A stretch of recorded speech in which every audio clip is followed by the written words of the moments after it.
Chapter 1. Nico. Current day. "Where's the king?" I asked when my best friend Griff and his husband Sam showed up at my tattoo shop empty-handed. I'd been looking forward to their visit to San Francisco all week, but was surprised to see them show up without the baby. "Don't worry, we dropped Benji off at Mom and Dad so you wouldn't have to deal," Griff said, leaning in for a hug. "What do you mean, wouldn't have to deal?" I said. Sam rolled his eyes and started looking at some of the pre-made designs hanging on the walls. "Everyone knows babies aren't your thing, Nico. Whenever you're around him, you get weird." My eyes flashed to Griff. "I do not get weird." "You do. It's okay. I get it," he said with a laugh. "It's too bad, though. We could use a competent babysitter. Blue and Tristan have their hands full with their own crew, and Mom and Dad are going to be touring with Benji and Wolf when we're in town." What I should have said was that they were wrong, that I was fine babysitting. But we all knew that was a load of crap. As much as I hated to admit it, babies truly weren't my thing. I'd never been interested in them. Maybe it's because they were so damn vulnerable or breakable, or they were loud and covered in puke all the time. I didn't know, and it really didn't matter. As a single gay man, it wasn't something that came up often in my life, until my best friend had moved to Napa and started a family. Well, it's true, I don't make a good babysitter. "But I can help in other ways," I said, reaching behind the counter to where I'd stashed my notebook. "Here are a few sketches based on Sam's concept for the tattoos." I opened the book to the page I'd dog-eared.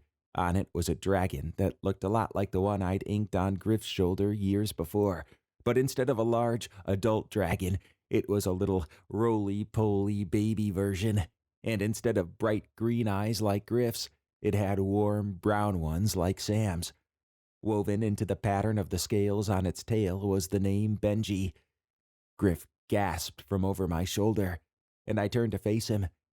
His watery eyes skipped past me and locked onto Sam's. "Sunshine," he whispered to his husband. "Holy cow." "Come here," Sam murmured to Griff, reaching out to pull him into a tight hug. As they embraced, Griff turned, catching my eye over Sam's shoulder, and breathed, "Nico, you freaking nailed it." I nodded and turned away as if to ready my supplies. But really, I needed a chance to catch my breath. Their raw intimacy cut through me, exposing parts of myself I never cared to examine very closely. I'd never been one to get close to others. In fact, my friendship with Griff was really the sum total of the close relationships I'd had in the past 15 years, with the exception of one selfish prick I'd been stupid enough to fall for when I was a teenager. It felt nice to be appreciated for something I was good at, and it was especially good to hear the compliment from my best friend's mouth. It had been a while since we'd had a moment like that. It wasn't that I begrudged my best friend his happiness with the man he loved. It was just that when Griff found Sam, he no longer needed me the same way as before.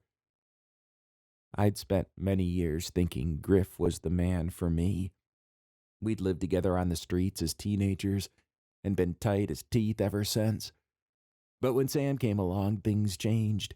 Griff was no longer mine, and the loss of that imagined future together had left me feeling particularly lonely and set adrift. I quickly shook off the feeling of self-pity and forced myself to focus on the task at hand. I didn't need what they had.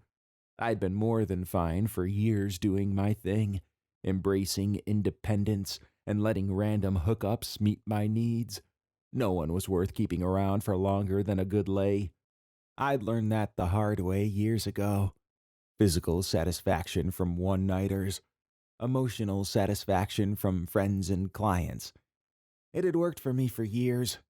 I didn't want the ridiculous, sugar-sweet nonsense with another person, so there was no need to be affected by this.